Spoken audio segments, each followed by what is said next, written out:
Good day, students. My name is Frincy Ibarrientos. I will be your teacher for music. This video is about the next discussion. Make yourself comfortable so that we can have a meaningful and interactive discussion. This time, we have an exciting topic for everyone. So be ready. First, let's have our opening prayer. Let's feel the presence of the Lord. Dear Heavenly Father, as we gather here today, we invite your presence in our homes. Lord, bless each and every student here watching this video as we embark on another day of learning. Please give us clear minds and open hearts so we can grasp the knowledge and lesson set before us. Amen. Thank you, everyone. You can have your virtual kamustahan with me and with your classmate. So, hello, everyone, and I hope you are all doing well in your own homes. Be this discussion make us learn more about the ideas of each other. Let's have the attendance. Please comment down below via this application, which is YouTube, that I have posted this video. Say present with the full name, section, and time you watch this video. Be honest. So you can comment down right now with your name, section, and time in. And please don't forget the present. All right. Are we all done? Okay. Well done, class. Right now, I would like to ask everyone, do you all remember what the previous lesson was all about? Our lesson at the last meeting was all about Chinese theater music. So, naaalala ba kung ano ba yung mga pinag-usapan natin about that topic? As we discuss the Chinese theater music is where the Peking opera combines music, vocal performance, dance, and acrobatics.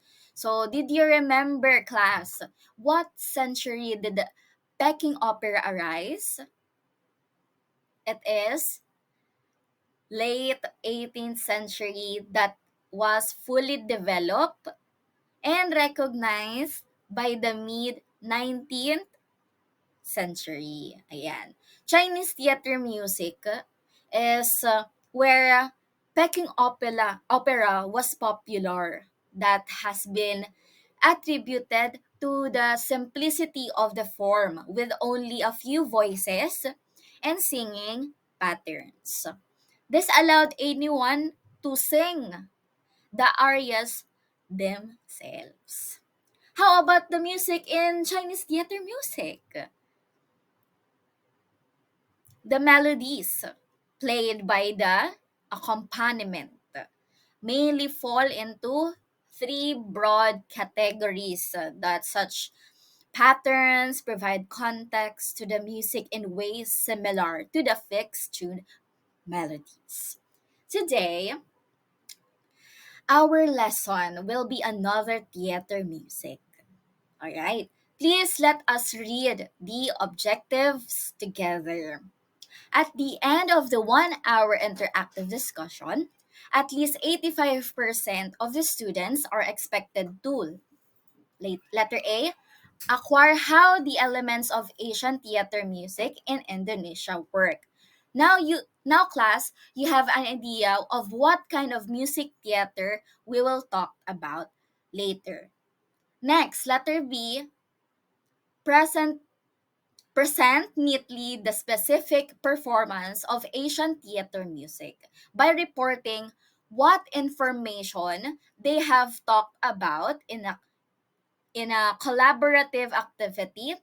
And class, this is the important thing that we can do is to listen and share some ideas in the comment section.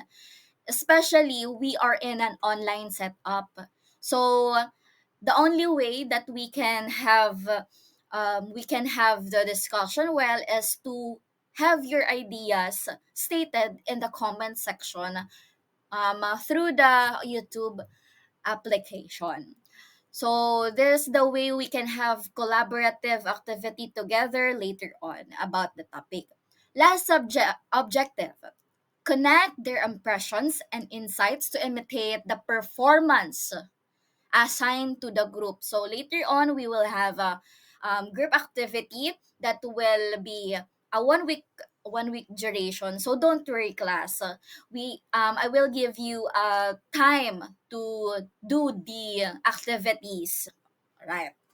I hope this active we all achieve these objectives for this discussion.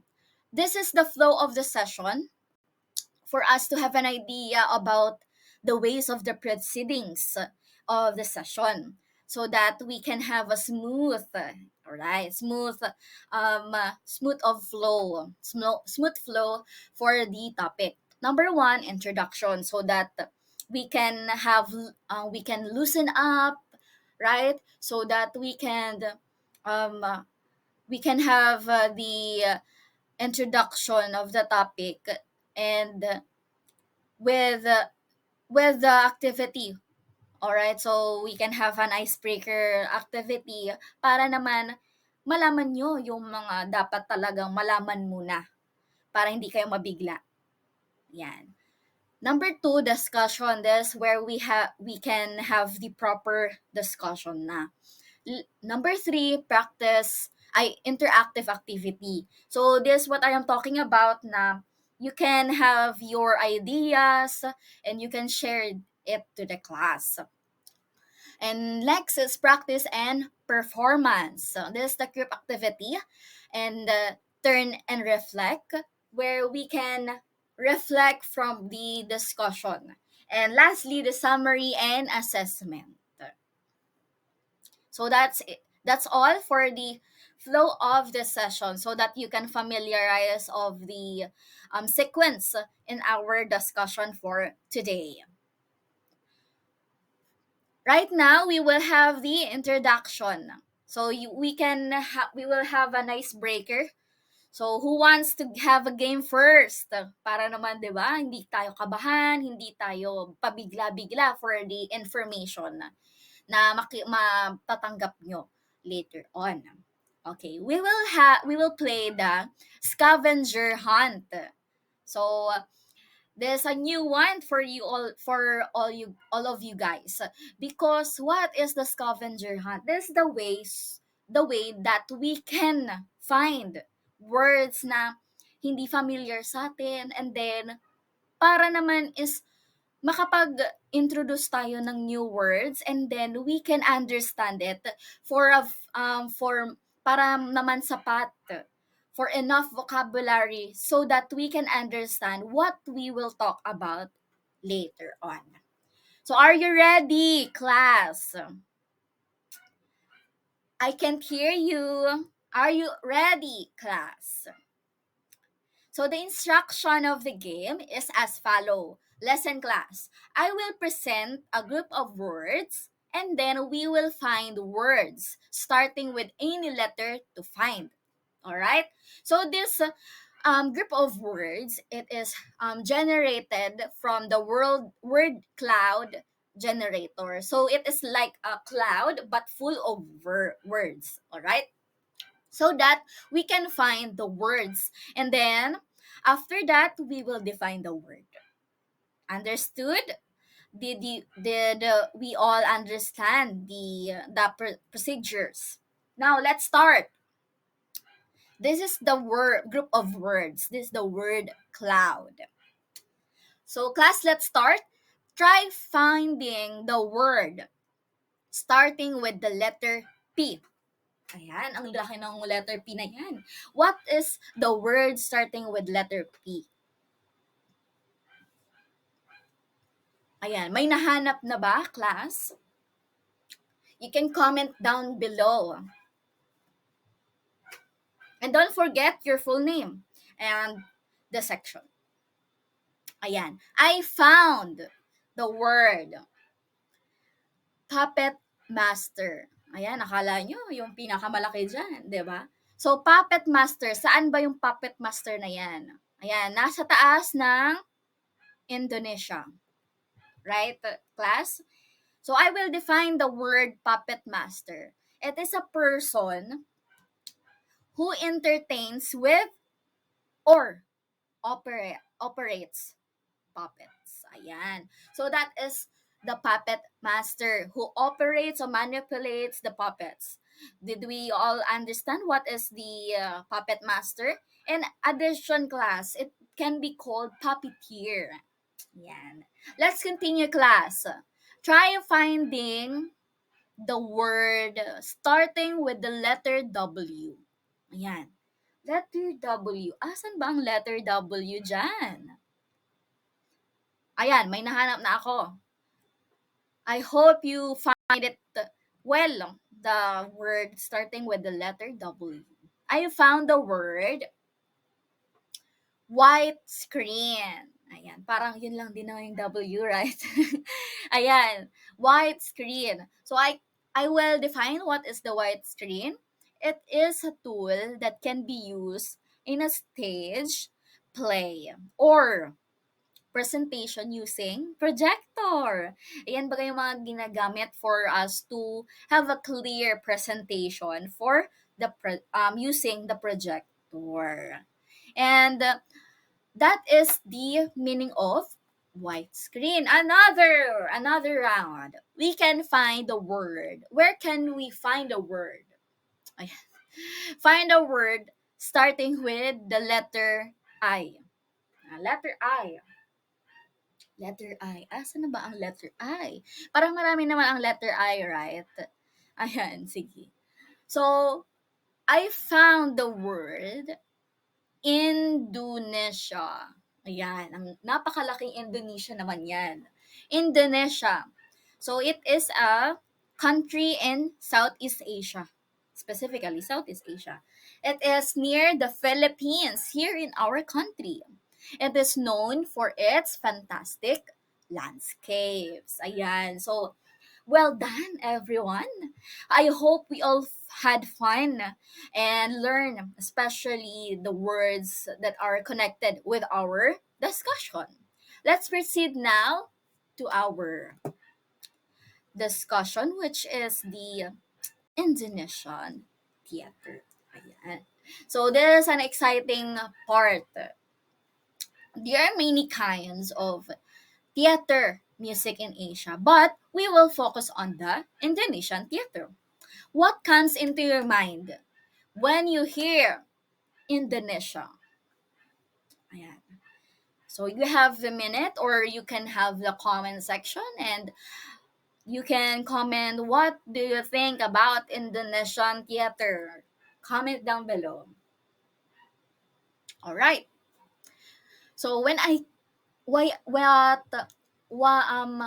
on what I have heard the word when I heard the word Indonesia, I I think about the largest world's largest Muslim population. Am I right, class? It can be the 14th largest country, right?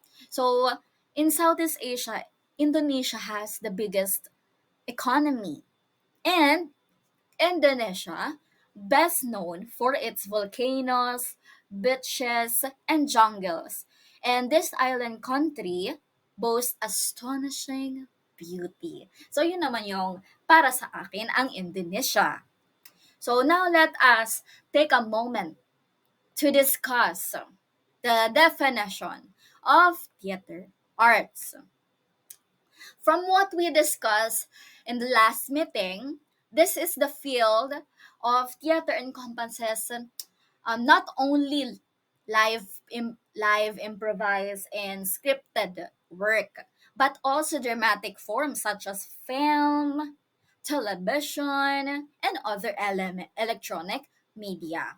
So, um, na-discuss naman na din natin kung ano ang meaning ng theater arts from our last topic, but we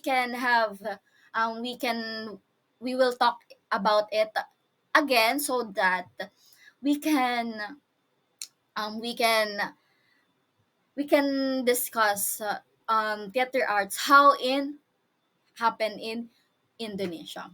So theater arts is one of the ancient traditions of the people in Asia, particularly Japan, China, and Indonesia. This theater art form was transmitted from generation to generation. So, yun yung maganda naman na naipapasa sa bawat henerasyon ng ating buhay. So it mirrors or reflects life. Why? Why it is mirrors or reflects life? Because it for of its culture and or tradition ng mga people in a certain place. Its key principle of theater is selectivity through the various forms of theater art. A specific form can achieve clarity, order, and beauty rarely found in ordinary life. So, yun din yung meaning din ng it mirrors or reflects life. Na kung ano yung mga nagagawa nila for an art na yun nga, yung mga dinidiscuss natin ngayon is from their ordinary life lang din. Kung paano nga ba sila nabubuhay araw-araw. So I will present an example of Indonesian theater music. Kindly watch and listen, class, attentively. Alright? This is the Wayang Puppet Theater from YouTube. Please watch. Renowned for its elaborate puppets and complex musical styles, the ancient Wayang form of storytelling originated on the Indonesian island of Java. For 10 centuries, Wayang flourished at the royal courts of Java and Bali, as well as in rural areas. Today, Wayang is practiced not only on Java and Bali, but also on the islands of Lombok, Madura, Sumatra, and Borneo, where various local performance styles and musical accompaniments have developed. Wayang performances are visually striking, owing mainly to the puppets themselves.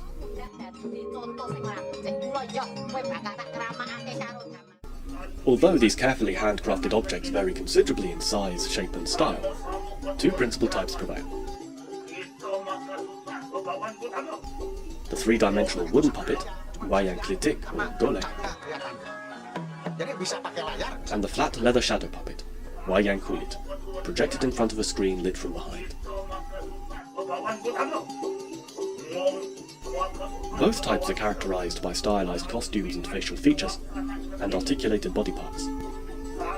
The master puppeteer, or dalang, carefully manipulates the swiveling arms by means of slender sticks attached to the puppets.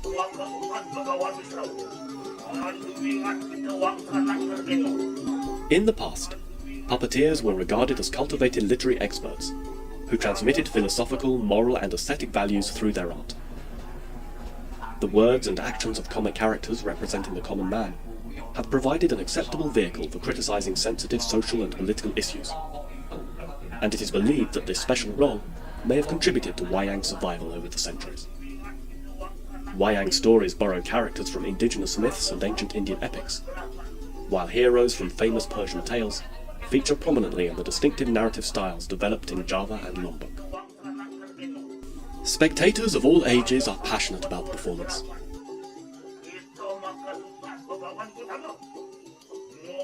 Samar, one of the most popular figures, and the wise counsellor of the king and lords, comes on stage. A choir accompanies the performance with its singing. Samar crosses the stage. Samar is an important figure, present in all performances. The music helps to create different atmospheres appropriate for each scene. Thanks to his master's skills, Karang is able to dance to the rhythm of the orchestra, which is conducted by the dalang, using a little bell and a small drum. The Korokora demon and Vishnu come on stage.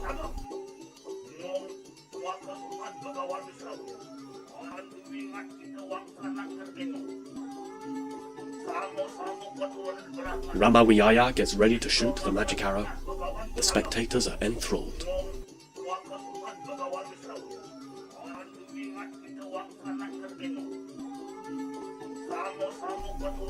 The Rarono demon is hit by the arrow.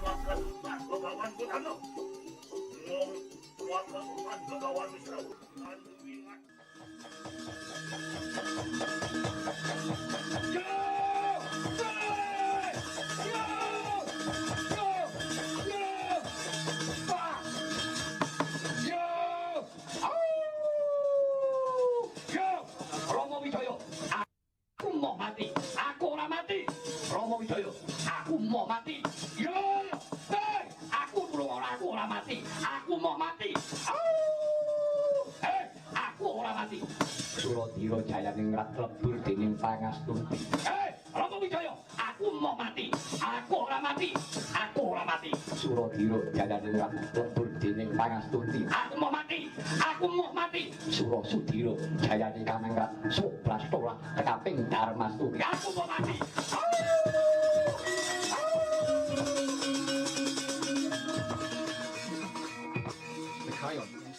Now I will give you a minute to think about the video you've watched.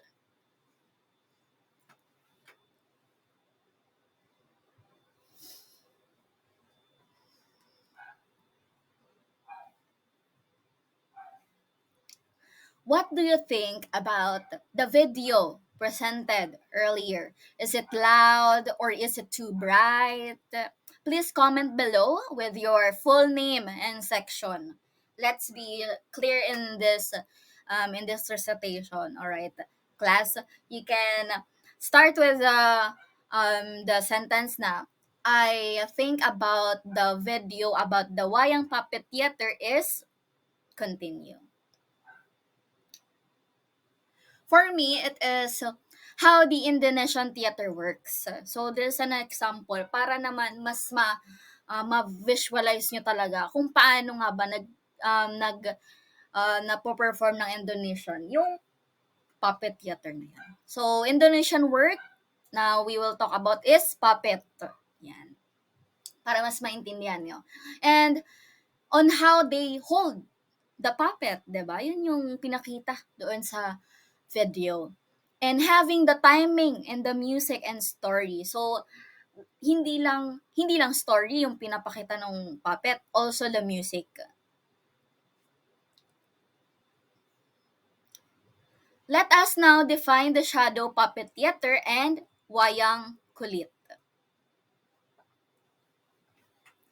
Shadow puppet theater is well-known Indonesian theater, popular not only in their own country but spread or in several countries around the world. So hindi lang sa Indonesian theater, kung iisipin nyo din naman talaga is minsan may nagpa-perform din ng puppet theater dito sa Pilipinas mismo and other countries.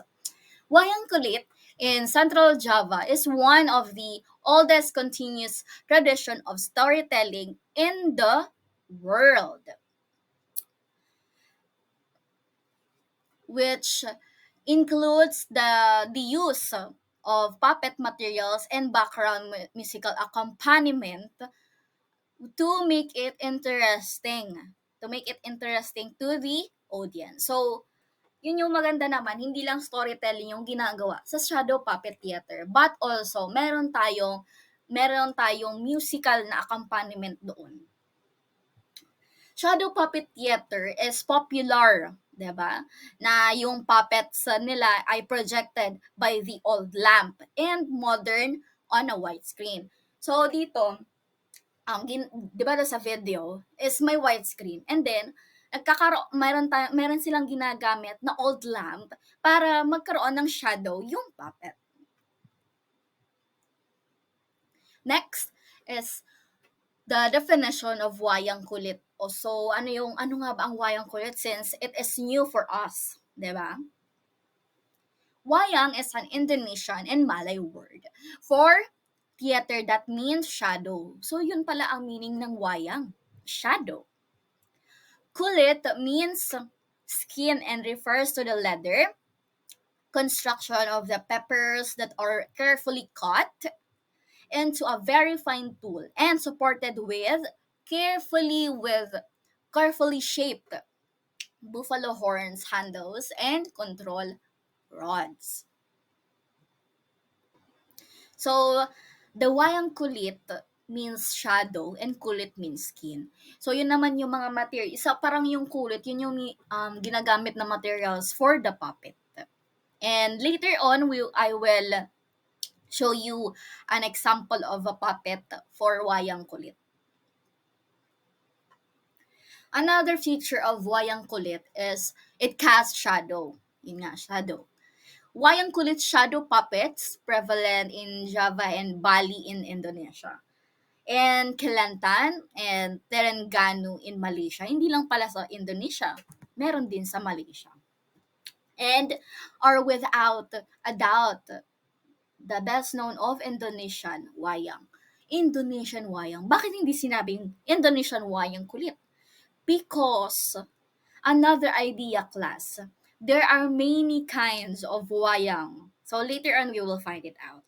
And I have an story about the wayang kulit because meron akong kakilala na a recently exchange student. And then I talked to her in Instagram and then we have kumbaga para nakakausap ko na talaga siya dati pa since I am the one who manage their intermission number for the C-Teach program, closing C-Teach program. And then I am curious because this one she is literally from Indonesia. So tinanong ko siya kung familiar ba siya sa wayang kulit. So she said na ito yung sinabi niya literally. Hello, Frin. Yes, wayang kulit still showed to people as an entertainment form. But it's really rare to get to the event.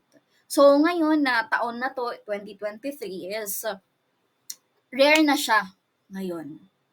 Right? So it's not sabi niya it's not really a teenage thing right now. So it's only famous to the elders. So yun naman talaga ang masaklap right now na yung mga traditional art noon is not a really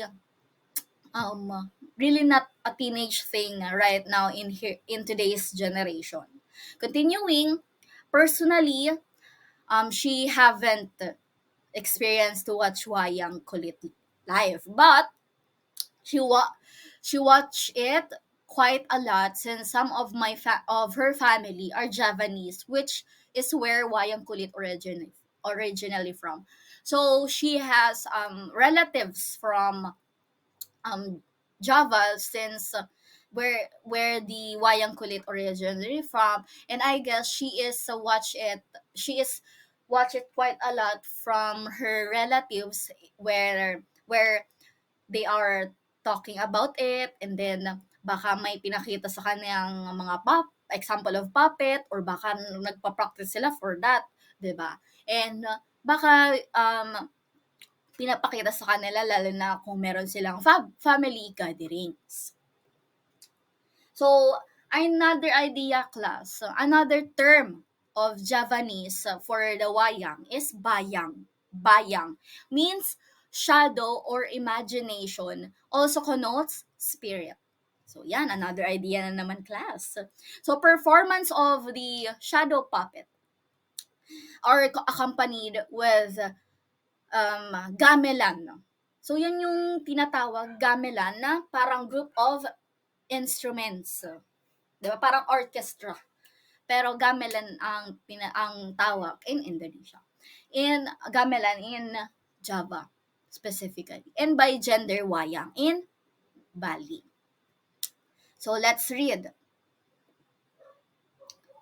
Wayang Kulit depicts war exploits and love stories like Pandava Brother, Ramayana or Mahabharata, the dalang prepares all the materials used like cloth, used like cloth and the light for the shadow. So, yun yung tawag dun sa person na nagpe-prepare ng materials. Like the cloth, yung parang, yun yung sa white screen. And then, the light for the shadow. The language used is Kawi. So, Kawi yung language na ginagamit. The lights use traditional open coconut oil lamps called the mar. Or electric bulbs that will create a shadow to the puppet. So, yun yung tawag naman. So, again, class, what kind of light are they using? The light they use is the mar. The mar. So, the Pandava brother, Ramayana at Mahabharata is one of the examples. Examples of the stories for the Wayang Kulit that are performed. So, the Pandava means the five powerful and skilled sons of Pandu. So, yun yung parang character nila and the king of Hastinapur and his two wives, Kunti and Madri. So, yun yung parang description of Pandava brother and sikat yun sa kanila. Continuing, the dalang is the most important person in the Wayang Kulit performance. Why? So, dito natin malalaman kung bakit nga ba siya ang pinaka-importante dito sa performance.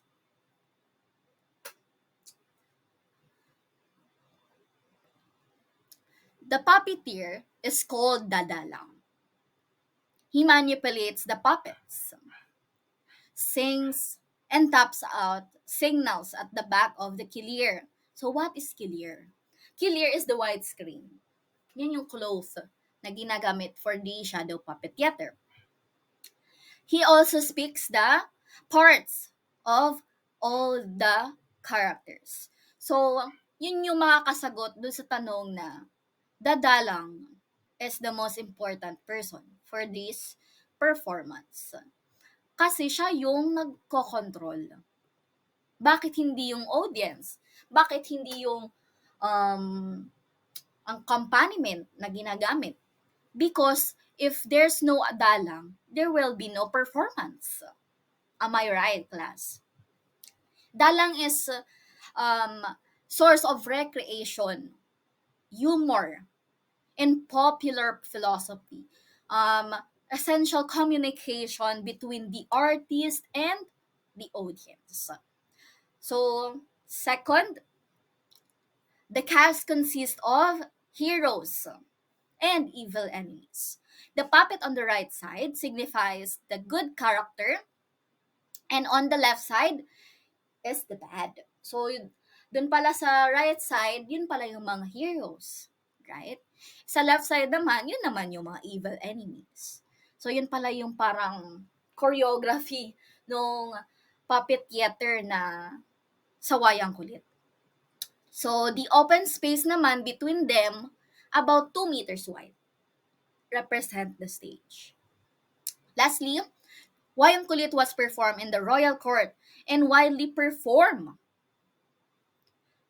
in public on religious occasions so that knowledge of wayang became widespread among all classes in Java. So, ganun pala ang pag-perform ng Wayang Kulit. Next slide is, here are the other wayang in Indonesian music theater. There are 4. So, this is what I am talking about. Hindi lang Wayang Kulit pala ang meron sa Indonesia na theater arts nila. Meron palang ibang wayang pa, 'di ba? So, number 1, Wayang Wong or Wayang Orang. This is performed by humans. That it is look like a puppet. 'Di ba? So, makikita nyo dyan, as you can see in the presentation, the first photo who has two men facing each other. Two men, rather two men, is facing each other. That is the Wayang Wong or Wayang Orang. And then second, Wayang Golek. It is a puppet human with a rounded head and arms. So it is different from the other wayang because it is a puppet and rounded head and arms. The third one, Wayang Topeng or Wayang Gedog. Wayang Gedog is men who wears mask. Ayan. Remember class, this the only this the wayang who performed by men. This different from the Wayang Wong or Wayang Orang. But Wayang Gedog is same with the Wayang Wong and or Wayang Orang, which performed by humans. But men lang ang nakakapag-ano ng Wayang Gedog.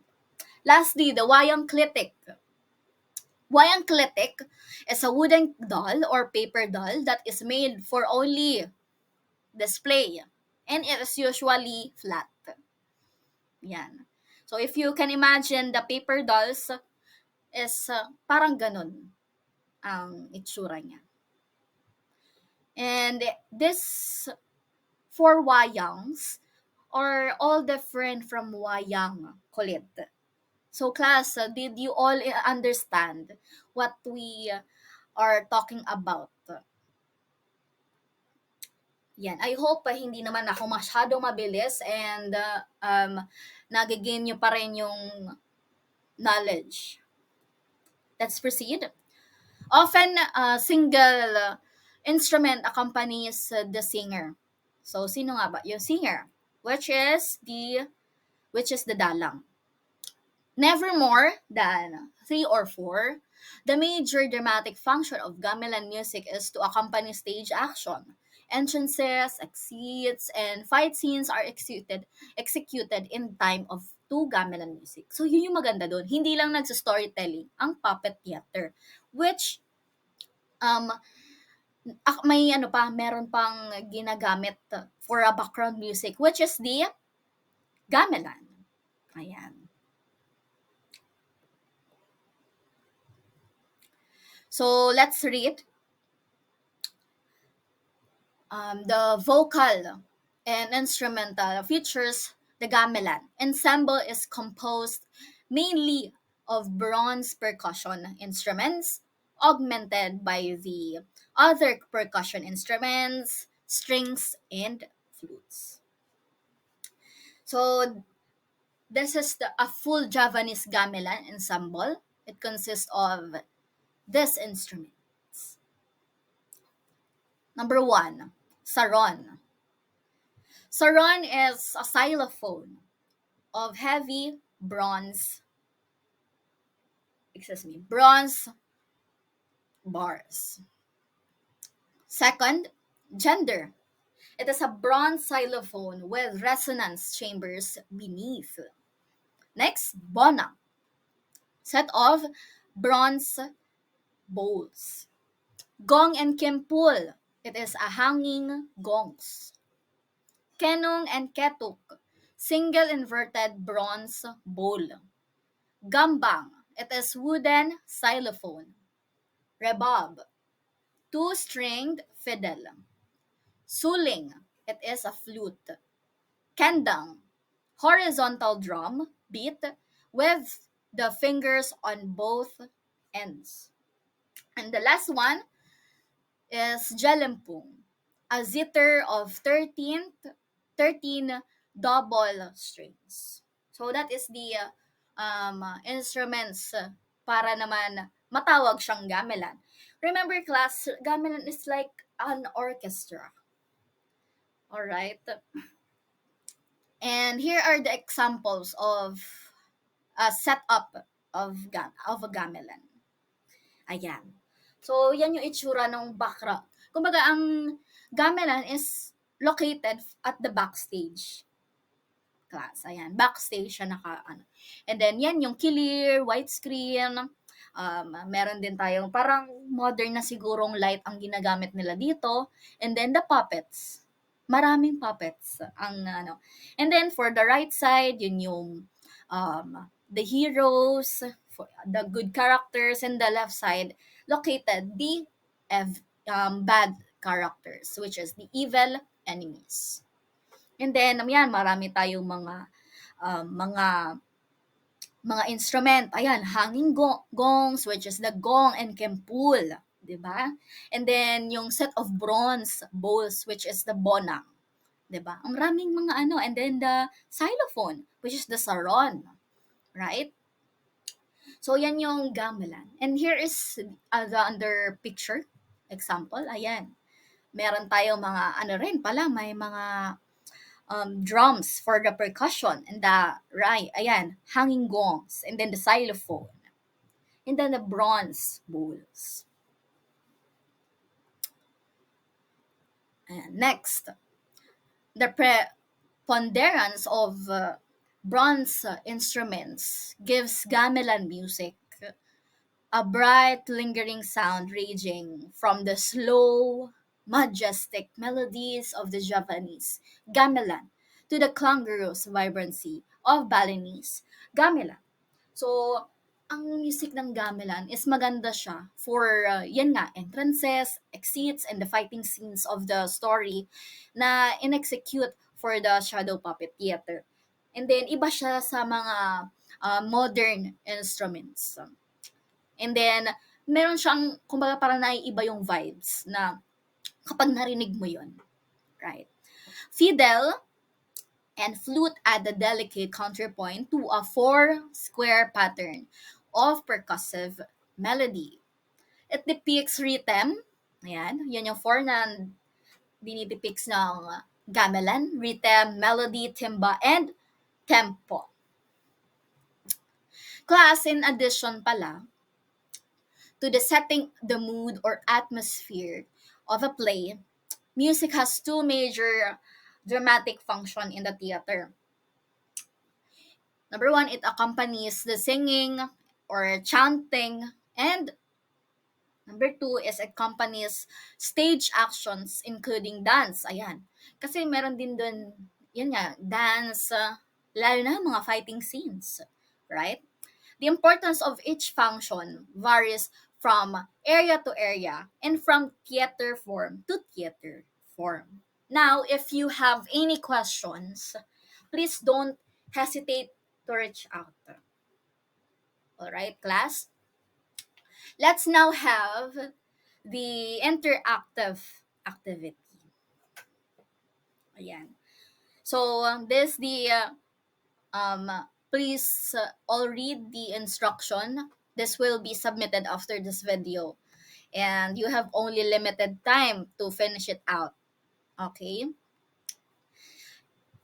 Watch a video clip of Wayang Kulit but focus to the attention to the gamelan ensemble, which is the the instruments. Write your observations and reactions with regards to the following elements of music listed below. Write your answer through Jamboard link. So here is the link for the Jamboard so that you can write your observation and reaction with your full name. Don't forget, with your full name and section. So visit the link so that you can write your observation and reactions. So this what it looks like in the Jamboard. Ayan, may mga sticker papers dyan na naka-provided na. You can pick yellow, green, blue, pink, or orange. So, dyan nyo lang ilalagay yung mga answers nyo of observations and reactions. And please, do not edit the other answers. Please focus on your activity lang. On your own work. And remember, class, this interactive activity, the group activity, The assessment, assignment are already posted in your Google Classroom. So, interactive activity, please finish it after this video. Practice and performance, it is 1 week duration. It is a group activity. Third one, assessment is you need to finish it out after this video. Same with the interactive activity. And the assignment, the assignment is a 1 week duration. All right. Let us watch the video so that you have an idea what you will do in your interactive activity. So this is the Wayang Kulit back view of puppeteer in Indonesian gamelan shadow puppetry art.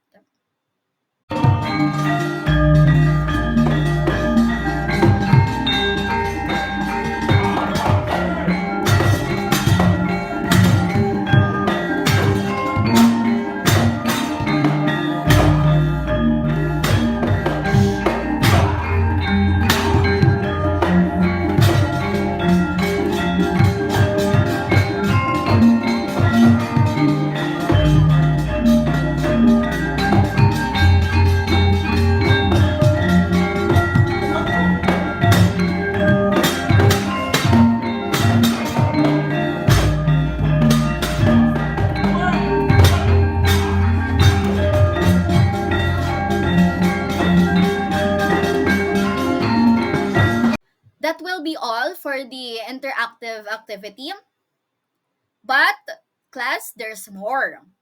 We'll talk about the puppet. Ayan, nakala nyo tapos na. No. Let us continue the discussion. The puppets in Wayang Kulit come in many sizes depending on the characters they portray.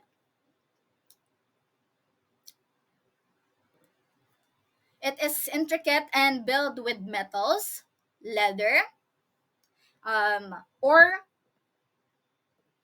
ayan, hindi ko na nakikita. Ayan, leather or skin.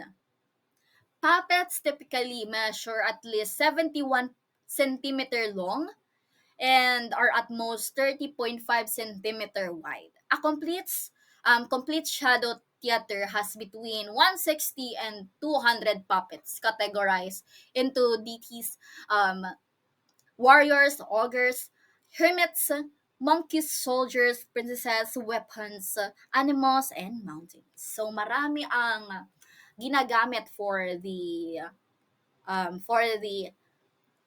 puppets for the shadow puppet theater, which is the Wayang Kulit. Like this, what I shown before, earlier, is, yan, maraming, dyan sa nakaandig na dyan sa Kellier, sa white skin, is maraming puppets. Ayan. So, again, 160, and between 160 and 200 puppets. And this is an example of puppet, like the one I am presenting right now. This, tingnan nyo kung gaano ka-detailed. Diba? Ayan, yung sa head pa lang. That is, kung ano yung isa lang na puppet. Marami siyang details na parang maraming stones. Diba? Na bright colors ang nilagay doon sa puppet. And then, napaka-detailed ng pagkagawa. Ayan. Now, class, are you all ready for a group activity? Ayan, activity na naman si ma'am. So, I hope you are not tired of challenging your minds. This will be a greater help for you to learn and understand what the topic is all about. And this is fun because this is an exciting part. This group activity also posted together with the interactive activity, assessment, and assignment. So this is the what do you call that? The instruction of the practice and performance. You will divide it into groups with 4 members based on the list below. So the list is posted together with this.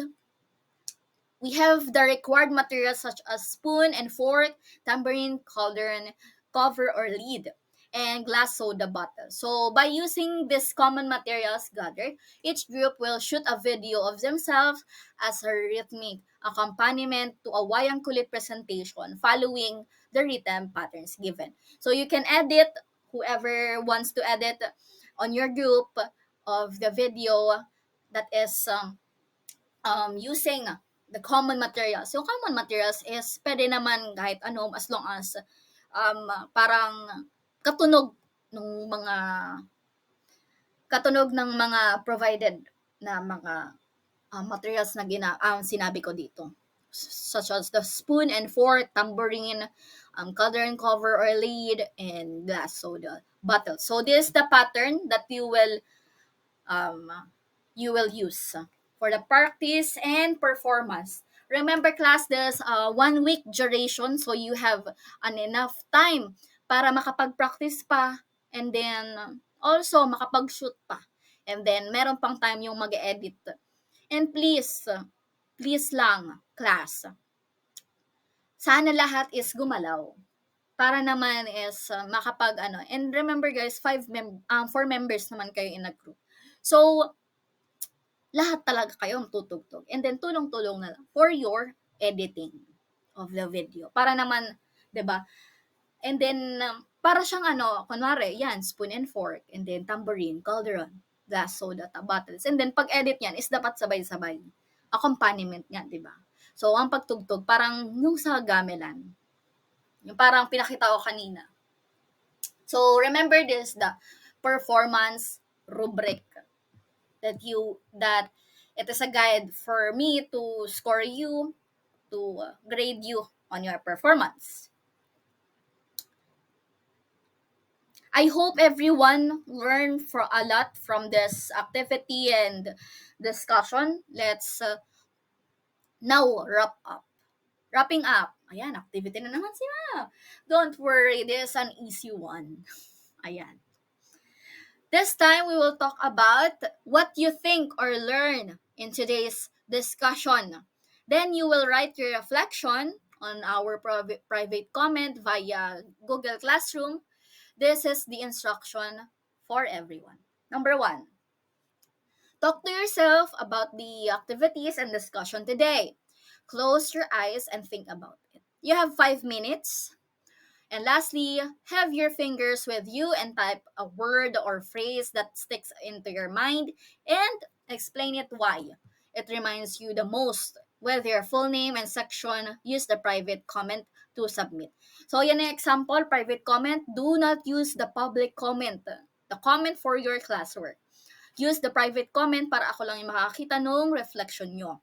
And then, habang kayo nag-aano ng reflection, yes, class, dapat ngayon nyo na ilagay ang reflection nyo about the discussion.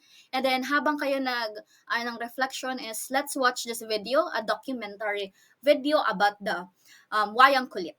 And watch and listen attentively. And then you can, habang pinapanood to is, you can talk to yourself right now and close your eyes. Life moves at a quieter rhythm in Kelantan, located in the northeast of Peninsula Malaysia. It is a place where I find myself transported back to humble beginnings, as a centuries-old living heritage is about to unfold once again. The human narrative and tales of adventure have always fascinated me.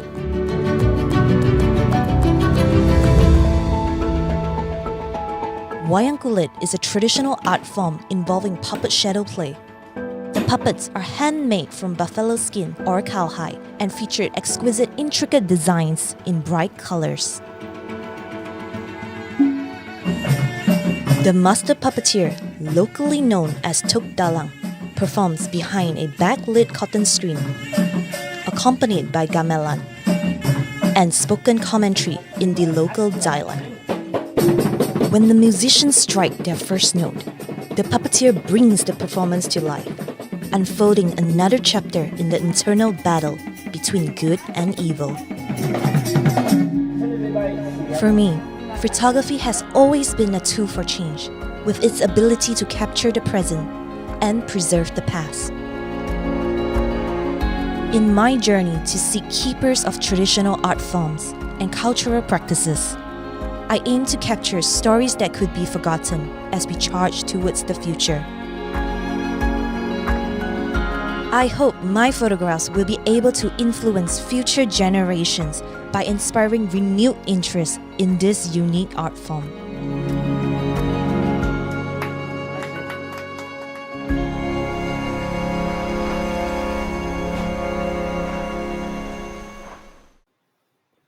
All right, are we all done? Now we will now summarize. Wayang Kulit is a form of tradition theater in Southeast Asia. It involves a puppet shadow play performance with origins that are possibly linked to Indian shadow play. Next, the term Wayang Kulit literally means shadow from height. So yun pala yung meaning ng Wayang Kulit. Which Wayang means shadow, Kulit means skin. The puppets in Wayang Kulit come in many sizes depending on the characters they portray. So marami palang mga sizes. Yun nga, kanina nga, 70 centimeter, 30.5 centimeter wide, and maraming puppets ang ginagamit for a shadow puppet theater. In Wayang Kulit, the puppets are moved behind a white cotton or bleached muslin screen by a dalang or puppet master. So yun yung nakita natin dun sa word cloud na word, which is the puppet master. Wayang Kulit is accompanied by the music of the gamelan, which used for the background music during while storytelling by the dalang. The dalang presides over the shadow play as its console controlling performer who tells the story and interprets characters and dialogue using a variety of voices. Yun pala yung di ba siya yung nag-speak ng for the characters, the dalang use different voices. So, yun yung maganda doon for the storytelling para malaman mo yung iba't ibang character nung story of the Wayang Kulit. For the last part, yan, we will now having an assessment. Read and understand the question. I will post this, and it is already posted on our Google Classroom, and with the interactive activity, assessment, yan, interactive activity, practice and performance, and assignment. Choose the best answer and submit it through PDF. So you can screenshot this presentation so that you can have the questions. Ayan. Thank you, class. Take note of your assignment. Last na to. Take note of your assignment. So answer the guide question. 2 question lang naman po yan. That is listed that I am presenting right now. Write your answer on a Word document. But this is an 1 week duration. So yung assessment, dapat mamaya matapos na yon, but this assignment is a 1 week duration. So I provided a source for the number 2 question so that you can answer it. So let us have our closing prayer. Let's feel the presence of the Lord. Dear God, we thank you for this time of learning and growing together. We ask that you continue to guide us as we apply the lessons and knowledge we have gained today. May the insights we have gained be used for the betterment of ourselves and others. Amen.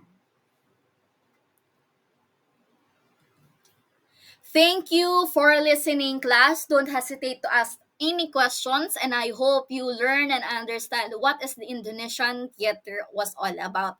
And once again, my name is Frincy Ibarrientos, your teacher Frin, and at your service. Salamat and magandang buhay.